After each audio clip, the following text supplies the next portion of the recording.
Former Vice President Joe Biden is now the president-elect, according to the Associated Press, which projects he has reached the needed 270 electoral college votes.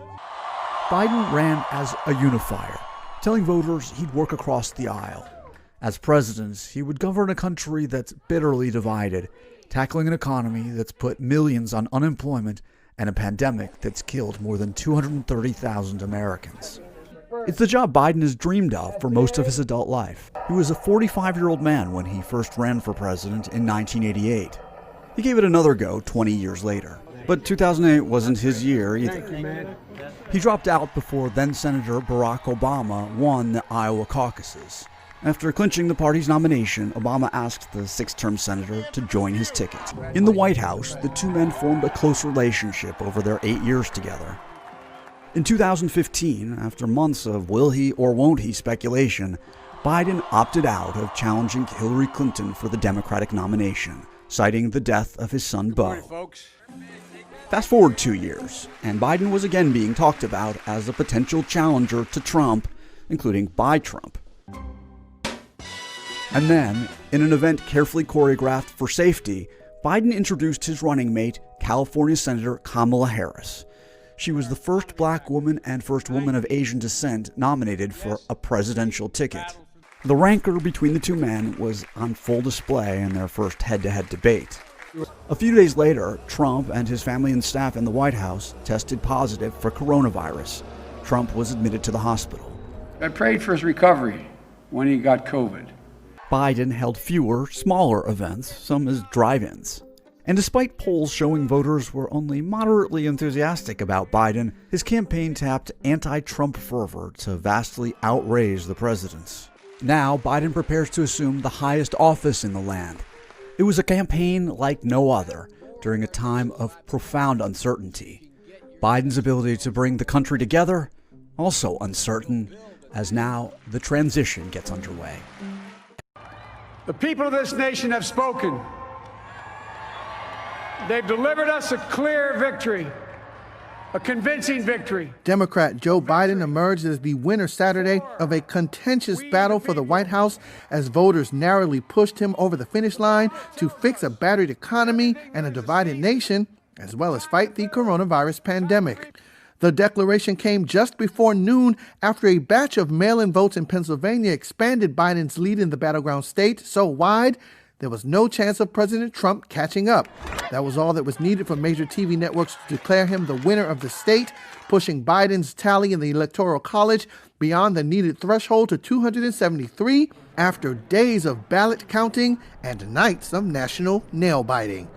Biden, who knows he's taking over a bitterly divided nation, used his first address as president-elect to call for healing.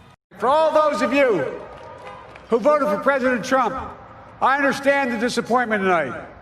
I've lost a couple times myself, but now let's give each other a chance. It's time to put away the harsh rhetoric, lower the temperature, see each other again, listen to each other again. And to make progress, we have to stop treating our opponents as our enemies. They are not our enemies, they are Americans. This victory was driven by strong support from groups including city dwellers, white voters with college degrees, African Americans, and a large showing from women, something not lost on his running mate, U.S. Senator Kamala Harris, now the first black American, first American of Asian descent, and the first woman to become vice president. The generations of women, black women,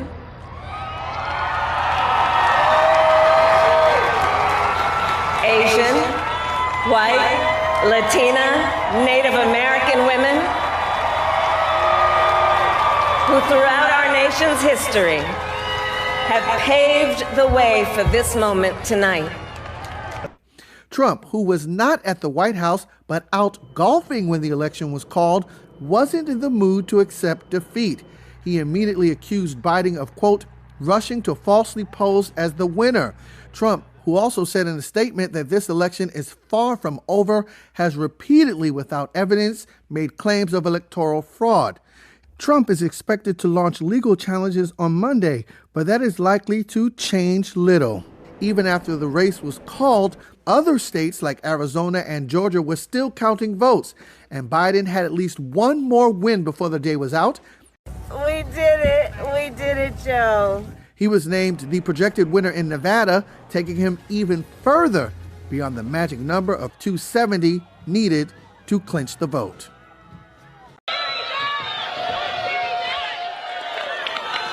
In the neighborhoods we come from, the three...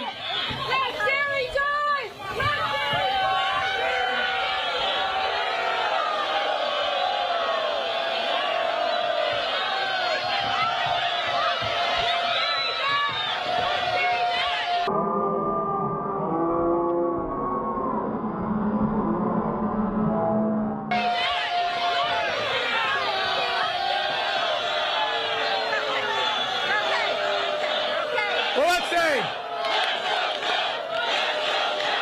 We're going to go, and we're going to provide a pathway for 11 million citizens. If the other guy had voted for well, I shouldn't get into that. I won't get going.